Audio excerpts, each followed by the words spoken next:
in this place and singing these songs and reading these scriptures, Lord, serve as a soul-stirring reminder that we are not only not alone, but God, we are resourced by the only one able to know the depth of the need, but also to fill it above and beyond all we can ask or imagine. And so, Lord, we sing these songs to you, and we offer this praise to you, for you alone are worthy. And we give you praise in Jesus' name. Amen. You may be seated. I want to welcome Dean Hawkins and Dr. Jim Harries.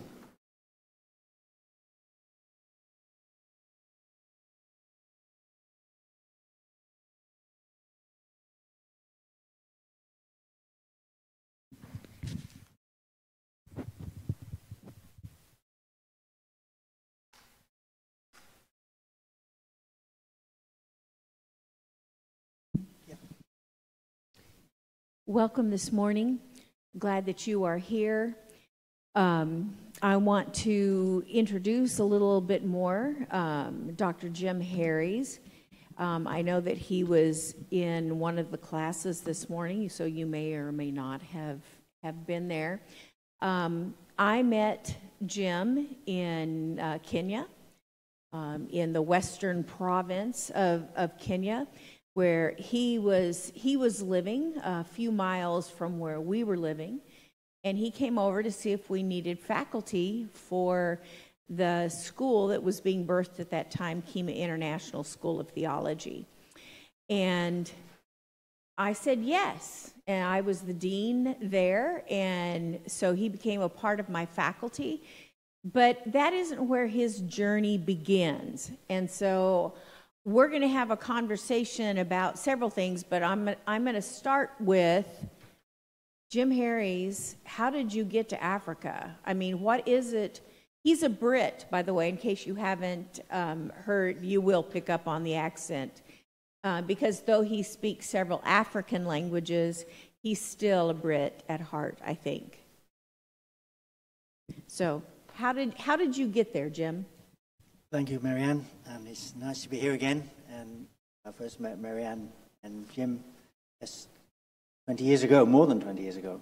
Yeah, it was 1996. So it's a privilege to be back at the university here.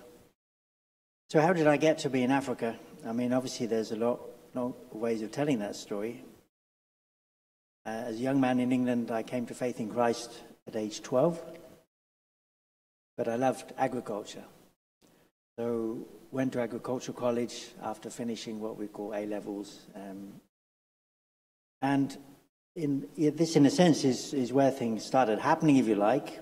While at agriculture college, we had a lot of speakers come to speak to our Christian gathering that was there. And a good number of them had overseas experience. So they said, okay, you folks, you're learning about farming, you can grow food. So you're going to grow more food for the wealthy people here who have enough to eat, or why not use your skills elsewhere? So to be honest, in those days, if you'd have told me one day to go to Bible college, I'd have said, no way. I was a Christian, but I was very secular in my understanding, let's put it that way. But anyway, that challenge kind of took hold of my heart, but there's another issue that I also had to face.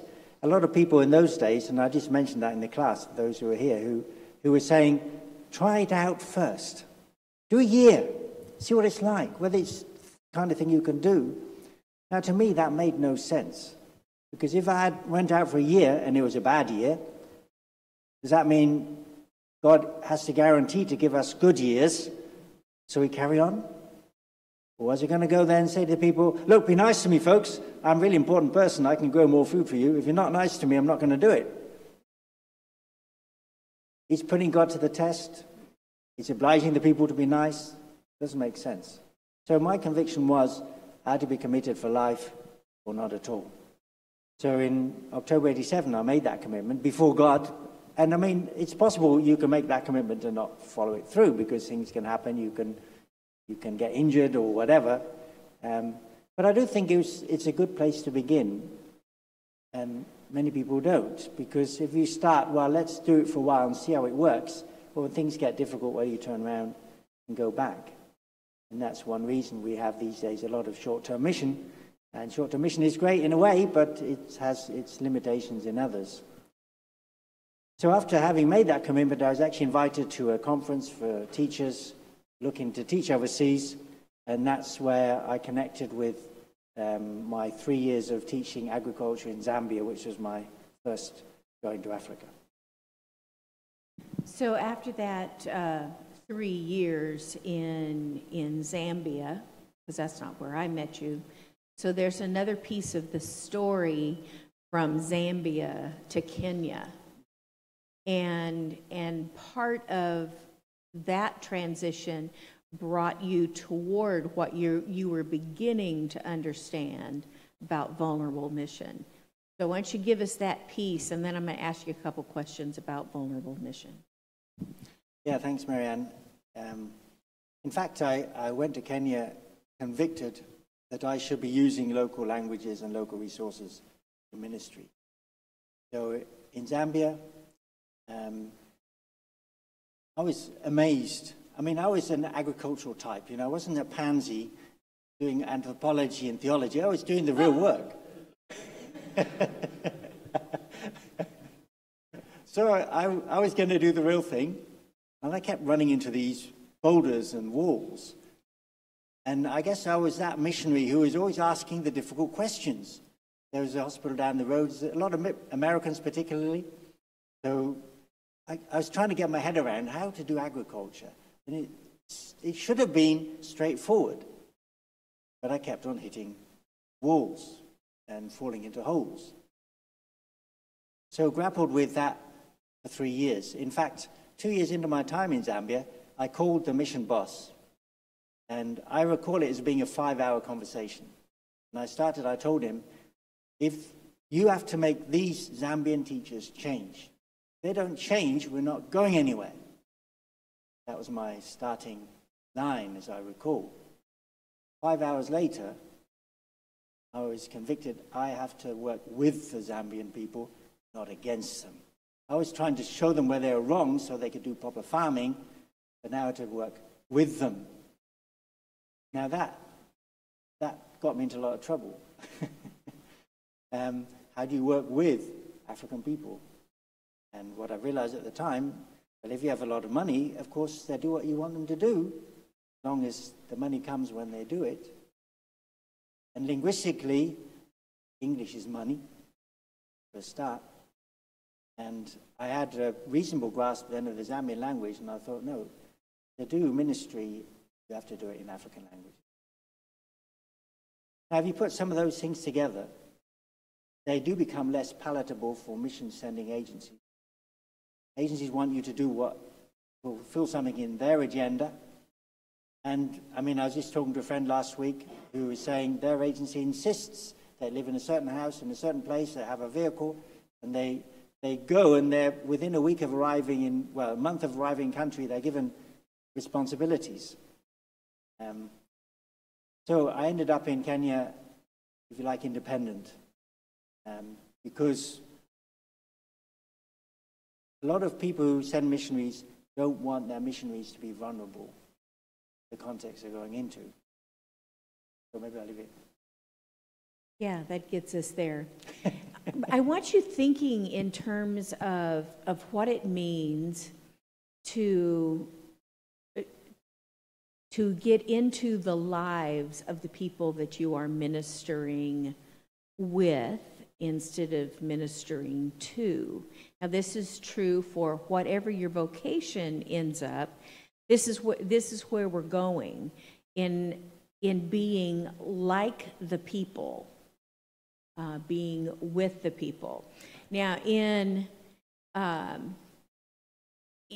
context here, we sometimes use the passage in Philippians where, in the 2nd chapter, where it talks about Jesus not grasping the things of heaven and emptying himself, becoming like a human, and we say, okay, that's incarnation.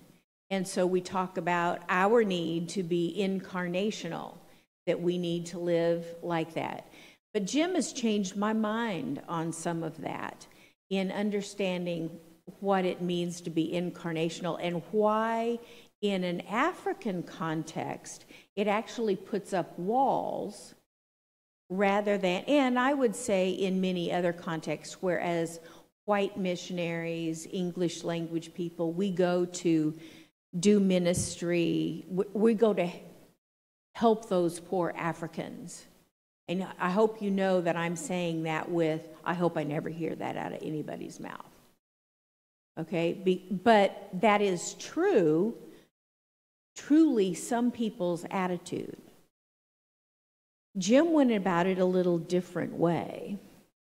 And so, Jim, take us from incarnational ministry, why we might not think of incarnational, but think of vulnerable. Thank you. I sometimes go on to YouTube to look at some Swahili songs, Swahili gospel songs. And a number of them have a similar theme that I found, and one particularly comes to mind when they're singing about the gospel and they're looking for an image of heaven. And a popular one is the New York skyline. An image of heaven, high-rise buildings in an American city. Now, I'll tell you another parallel story. Just a few weeks before I came on this trip, so I've been almost 10 weeks in the US, but before coming on the trip, I was in a supermarket in Kisumu. And he's leaving next Tuesday to fly back to Africa. Okay, so he's on the tail end of what he's doing. So, yes, yeah, you're in Kisumu in a market. Ready to go home. In Kisumu, just walking. You know, as bachelors have a problem. We get to a place and we think it's lunchtime, no food, so I was kind of prospecting for food. Walked behind an African lady who was working at the supermarket, and the fellow standing to one side said to the lady something like, "Anenu sayudo sai." Now, of course, he didn't think that I could understand the language, because the typical white person you find in much of Africa has been there a week. They haven't have a clue, so short-term mission kind of has that kind of impact. But what he said was something like, to the woman, "I see you found God." I never heard him say it. And then the woman said in response, "No, he's not with me, he's just walking behind me, you know." And he responded again, "I was God." He was referring to. And as I thought about my appearance, I thought, well, yeah, that's what I look like. Because people who look like me, they go into Africa, we have the money, we have the language, we have the technology, we have the solutions. If only people would listen to us. And sometimes we start implementing our solutions within a day. Someone arrives the next day, they're going around, this could be improved, we should do it this way. I can get the funding. We're God, and our American skylines are heaven.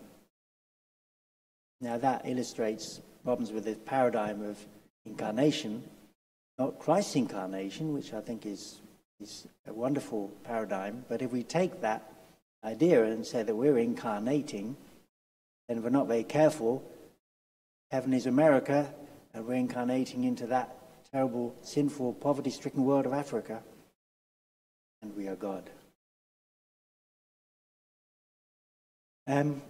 So, vulnerability, some people say, vulnerable to what? One thing to be vulnerable to is failure. Now, I'm not sure how familiar you are with technical terms like a patron-client community. Much of Africa works on patron-client basis, which means there are some wealthy, powerful people, and everybody else is kind of, we could say, using negative English, suck up to them, you know, in order to get some resources. What you do as a patron, you hand out bits of resource, and what you do as a client is you praise the patron. And you say yes to the patron. Now, when as Westerners we arrive in the Africa that I know, I mean, I haven't been all over Africa, we're the patron. You might not know it, and perhaps you arrived the very day, and maybe in America you were quite poor, but your identity, your accent, your skin color, You're the patron. So how is everyone going to behave to you? Like a client. What do clients do? Praise you. And when you propose something, they say, yes, that's what we want. Now that's a troublesome identity to begin with. And vulnerable mission is a means to try to undermine that identity. Shall I carry on? Or yeah? Okay. Yeah. So, I mean, one thing I think I can say, I've actually heard this in advising people who go to Africa for a short term. Start with relationship. You know, maybe someone has a 2-week trip. They say, we're going to start with a relationship.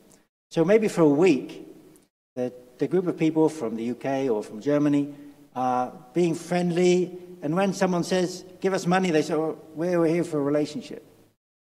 So they build a relationship in the first week, and then the second week, money comes on the agenda. Okay, yeah, I see you don't have water. You have to walk 5 miles to water. Yes, we can provide, a well or whatever it is. The effect of that, which I'm pointing to, is that in my experience, if you go to much of Africa and you as an American or Brit, you say, I don't have any money, no one will believe you. These other people say that, and then evidently they do have money. How long does it take to convince someone that you don't have money? I think 10 years at least. Which is why what I say, 10 years is short-term mission. Because at least for 10 years, those people who are after money are still wanting your friendship. And there's a set of people, very intelligent, capable people, I think in much of Africa, who are kind of there to intercept Westerners. They know good English, and they'll be your best friend. Now, after 10 years, if you don't give them any money, they give up. But they stick in there for, well, it might not take 10 years. Some give up quicker, but then the next one comes. People are poor, as we've discussed. And they want money, and our skin color and identity promises a lot of money, so we get a lot of friends who praise us and follow us for that. So consistently don't have resources is one solution to that. Then some people talk about, what if there's a disaster? So like a flood or real severe famine, and surely in such a circumstance, we're no longer in development, we're now in relief. Yeah. So they point to that contrast and say, surely we do relief even if we don't do development. Well, in a sense, I'm not going to contradict that, at least not frontally. An issue I can say I have with that. So I have, and metaphorically speaking, $1,000 in my pocket, but I don't give it to people because I don't want to be known for money. But somewhere in my mind, there's a little lever going, a little dial. If the dial hits red, this is now a crisis, then I give. If it's still on green and orange, then I don't. So at some point, people realize Jim hits red, and suddenly he becomes generous. What are people going to do? Try and find ways of getting the needle onto the red. So not having resources means not having resources.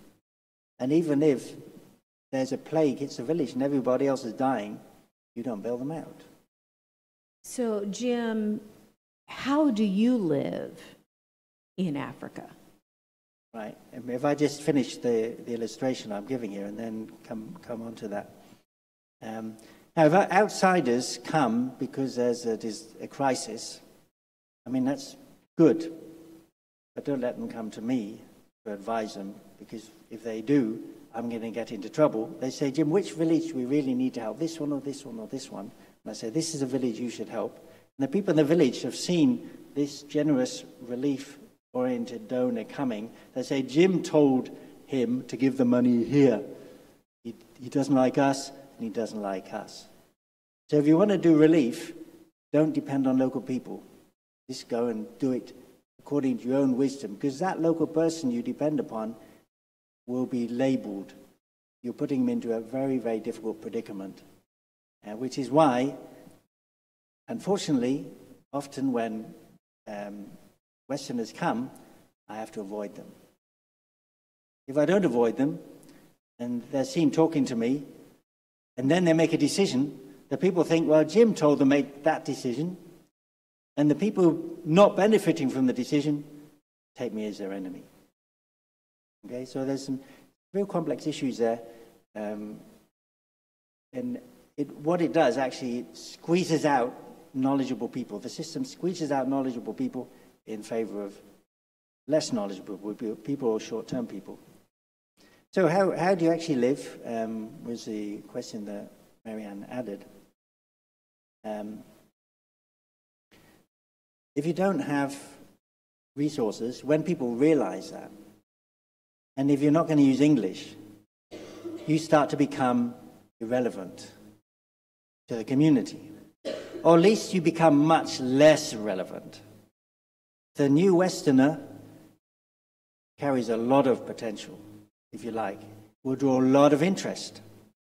I mean, maybe he's going to marry our daughter, and then he'll take our daughter to America, and we'll be having $1,000 sent every month, you know.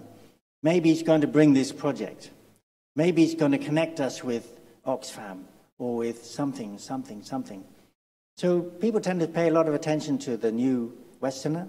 As I say, if they'll continue doing that, unless you can prove them consistently, you don't have any resources to give out, and then you start to be irrelevant. Now, I was in another college, and a comment made by a student was, Jim, you know, in America, we're trying to be relevant, and you're rejoicing at being irrelevant. Yeah, because then you can actually begin to speak for Jesus instead of speaking for money or speaking for America. So, my ministry, overtly, much of it is visiting churches. Many of them I've been visiting for 20 years. They know me. I don't give notice. I don't say I'm going to come that day. For various reasons, you can ask if you want to. I turn up. And then sometimes they just have me sit there. Sometimes they say, let's have Jim share. And then I'm the one sharing the word, and then I'm the one preaching. And then sometimes they say, well, if you listen very carefully, you might have got something. In other words, it's hard for me to communicate to people there. My style of preaching might do well in America, or it might not. I mean, I don't know. But it's still very hard work to connect with people in that context, using our brains, if you like, because our minds and brains and understanding has been, from our ancestors, tuned to follow a certain route, and that's so vastly different from those people there. But you do, I believe, after a while, begin to witness, by the fact that you are there, the one thing people are looking for, they're looking for how you're developing your own self-interest, and there's a suspicion that a lot of Westerners go to Africa to make money. And that suspicion continues until you start to deteriorate and fail and become old and worn out. And then, well, he's still here. What's wrong with him? It must be something to do with Jesus. I mean, young people, I think, they like to travel. To do a year or two overseas, no one's going to criticize you for that. Wonderful. Put it down on your resume. And African people know that's what we like to do. And even add a few more years. No offense against the professors here. Then you can go back to the US and become a professor. You say, I was in such a place, now I'm the professor. I mean, African people know that's what we do. So there's a reason this person's here. And they know what people are like. Self-interest. Because that's what they do. And it's actually what most of us do most of the time. Getting away from self-interest. Getting to the place where you're actually giving to somebody else. And it's genuinely seen as giving. Well, that's a challenge for all of us. And in that context, I'm describing the contours of that challenge as I'm seeing it. So you answered the question, but you didn't answer the question. I think that you need to share about how you live in the village. Okay. And whether you have running water, and whether you Because, and not in praise of Jim, but in validation of what you are saying. Right. You make a choice because most of us, when we go to a land far away, we are going to take part of our own culture with us. Okay? I like going where we have flush toilets, where I can have a hot shower at least every other day or so. And I'm going to tell a quick story. We had a group at our house one time when we were living there that included our former Anderson University president, Jim Edwards. We did not have sufficient rain that had filled up our water supply, which came from rain. We did have a pump that pumped water from the river, but it was broken down. The pump was down. And so one of the things, in order to have water for people to drink, I closed our flush toilet restroom and made sure that our pit latrine, our outdoor toilet, okay, our pit latrine was nice and clean.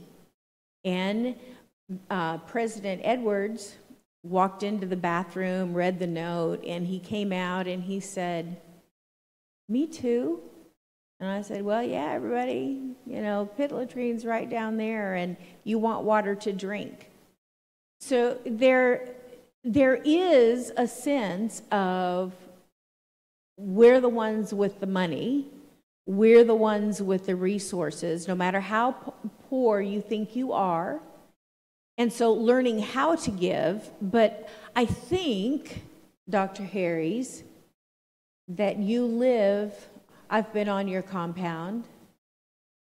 Yeah, maybe I was convicted, as I say, from the beginning that I need to give my life to serving in the majority world.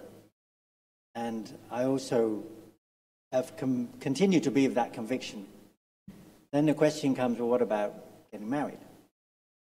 And I also realized that twice as many people, twice the likelihood of having to go back, have children, and the expectations rise exponentially of what children these days and those days need in order to have just a basic level upbringing.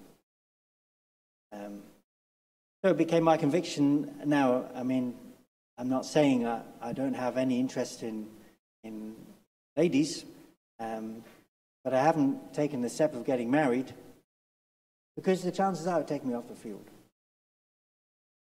And there That's true, because you're not going to find a Brit or an American that lives like you live, that's willing to live like you live, right? As a woman. And even if you find them, things change and so on. Yeah. So, I mean, I had a lifetime commitment, and I was single. Now, if you have a lifetime commitment to people, you can take long-term commitment decisions. It's a bit like I mentioned in the class today. If you have a 1-month marriage, is that advisable? Is it fun to have a 1-month marriage? Well, it probably would be, but we still don't advocate it. You start with commitment, and the commitment actually makes it what it is. Now, no short-term missionary, I hope, will take on African children to look after them, unless they're going to take them away to America, which, from the local people, is like you're stealing them and showing them that you're... I'm not against that, but yet there's a problematic. Now, I found myself, after a number of years there in Kenya, I actually built a house. Initially, I stayed with the local bishop, which is a helpful way of knowing how you function in that community. For example, in the UK, and I think in America is much the same, if someone comes to your door, you kind of open the door and say, "Yes, who are you? What do you want?" "Oh, I've want so-and-so." And say, "Okay, yeah, well, come tomorrow." Bang. Now, that in the US, to some extent, that may be okay to do. Someone comes to your door, you shut the door in their face, and they go off again. In Kenya, it's a very, very offensive thing to do. The first thing you do is say, "Come in and sit down." So those kind of rules. So I stayed with the bishop. I was 29 years old. I was like a child. I did what I was told. and stayed as a child in that home in order to have exposure to that experience. Now, the time came when it seemed appropriate to start my own home, if you like. So we built a house actually on his land. I think you've been to those places. And there were actually three of us Brits there at the time. We needed a housekeeper. So the same housekeeper looking after us in the home of the bishop came, and she had 3 younger children who weren't well looked after. So I said, well, can she come with them? Which she did. Then the question really was, well, we've got 3 children here. Why not bring in some more? So ever since then, that was 1997, I believe, I've looked after typically around 12 orphan children in my home. Now, I mean, that still blows my mind when I think about it. Not many single men have children. I've considered myself incredibly privileged to be in that position. Again, it's an example of a lot of people, missionaries come to Kenya for a year and they end up spending 10 years. But because they only came for a year, they neither invest in language or in people on a long-term basis. So that's how I stay in the village. Now at home, we don't use English. If we did, we couldn't survive, I believe. And that's quite simply because if I was to use English at home, and I'm a native English speaker, the children I keep would all be number 1 in their class. And if they come to be number 1, and they're the orphans, coming from the dregs of society, and they're the better off people whose children are number below 1, there's going to be pressure to get children to stay with me. And let's say whoever has access to me, they might be given $1,000. Get Jim to take my child. Because if a child stays with Jim, he learns good English, he gets good secondary school, he goes to university, he ends up working in America. English is a liability. So at home, I don't use English. And that means that the children I've reared, they're living in the slum, like other people's children. They're not particularly advantaged. Well, the advantage I hope they will gain, or are gaining and have gained, is that of Christ, their heart. And that's the difference that people can see that can be made in people's lives, which isn't dependent on Western largesse. If you make people dependent on the dollar or on even selling knickknacks in America, you are part of the process. If you leave, the process falls apart. But you're not part of the process of God talking to somebody. You're an example and a forebild is what I want to say, coming from German. So that's my intention with those children and the other relationships. I need to be perceived basically no different than my African colleagues, but to live a holy life and to introduce them to Jesus. Well, Jim, we're out of time, ready to students that need to go to a class. We are going to be meeting across the hall and having lunch. So if you want to bring your lunch in and sit down and ask questions, I think some of us feel like, oh, but Jim, what you advocate is too hard.